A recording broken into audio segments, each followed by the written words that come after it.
Hello বন্ধুরা, আজকে হচ্ছে মা চপ বানাচ্ছে, তাই ভাবলাম তোমাদের সাথে ওই রেসিপিটা শেয়ার করি। তো দেখো, প্রথমেই হচ্ছে আলু ছাড়িয়ে নিচ্ছে, তারপর দেখো গোল গোল করে টমেটো পেঁয়াজ কেটে রেখেছে, ওর মধ্যে কিন্তু নুন মাখিয়ে রেখে দিল।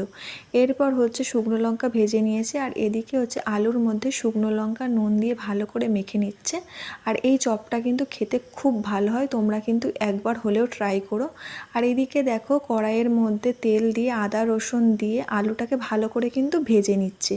আর এই চপটা কিন্তু পেঁয়াজ টমেটো আলুর চপ, তো দারুণ খেতে হয়। দেখো, এখানে কিন্তু 2 কাপ পরিমাণে বেসন নিয়েছে, আর 1 চিমটে হিং দিল, আর অল্প পরিমাণ মতো নুন দিয়ে ভালো করে কিন্তু জল দিয়ে ফেটাচ্ছে। তো এখানে বেসনটাকে যত ভালো তোমরা ফেটিয়ে নেবে তত কিন্তু ভালো টেস্ট হবে। আর এদিকে দেখো, পেঁয়াজের মধ্যে হচ্ছে অল্প করে করে আলু দিয়ে তার উপর কেটে রাখা যে টমেটোগুলো দেখো চার মধ্যে চাপিয়ে দিল।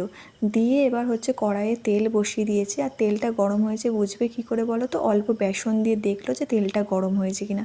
তারপরে বেসনের মধ্যে দিয়ে ভালো করে এপিট ওপিট ভেজে নিচ্ছে। তো দেখো, তেলের মধ্যে দিয়ে দিয়েছে, দেওয়ার পরে দেখো হালকা এপিট ভাজা হয়ে গেছে, তখন কিন্তু উল্টে দিয়েছে। তো হালকা ভাজা হয়ে গেছে তখন হচ্ছে তুলে নেবে, কারণ আরেকবার হচ্ছে মা চপ দেবে।